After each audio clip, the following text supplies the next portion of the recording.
And teen pregnancies and single-parent families, well, they're one of our country's biggest contradictions.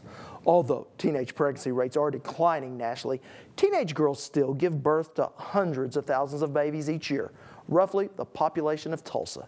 And here's what may surprise you. The more conservative a state, the higher its teenage birth rate.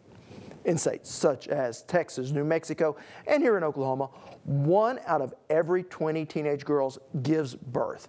Now, using the most recent census data, Arkansas has the highest birth rate, followed by New Mexico, both at 56 births per 1,000 teenage girls. Now, just to our south in Texas, the number is 53, and here in Oklahoma, the number stands at 51.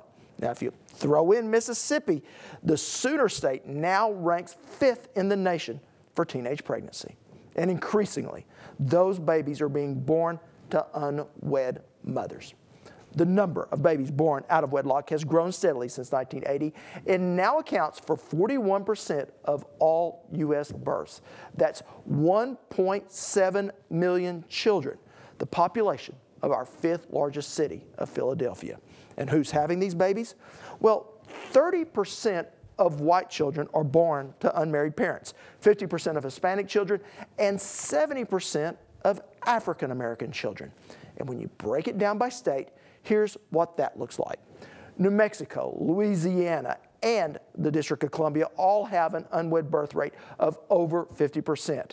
Now, all of these states here in orange, while lower, they still have an unwed birth rate higher than the national average of 41%, which includes us here in Oklahoma with an out-of-wedlock birth rate of 42.4%.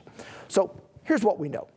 Oklahoma ranks 5th in the number of teen births, yet 20th in the number of unwed births. So while Oklahoma teens are having more babies, we do have a higher tendency to get married, which according to the longtime state director of Oklahoma's Health and Human Services, works in a child's favor. Family structures have a big impact upon the economic viability of families. And when families break up, it's more difficult to support a household with one income supplemented by child support that comes in from another income than it is to have both partners together and really working together to make a healthy family. And so we see this across the country. It's not unique to Oklahoma, and it's not really unique to the United States. Actually, the out-of-wedlock birth rate in Great Britain's a little higher than it is in the United States, even though the United States out-of-wedlock birth rate is now about 40%. So while none of these figures are ideal, the one silver lining you can take away is while our teen birth rate is extremely high, at least some of these children are being raised in two-parent environments that not always, but on average, prove to be more successful. Now, if you'd like to see more facts just like this, just head to our website at okhorizon.com, where we have daily updates from our partners at Face the Facts USA.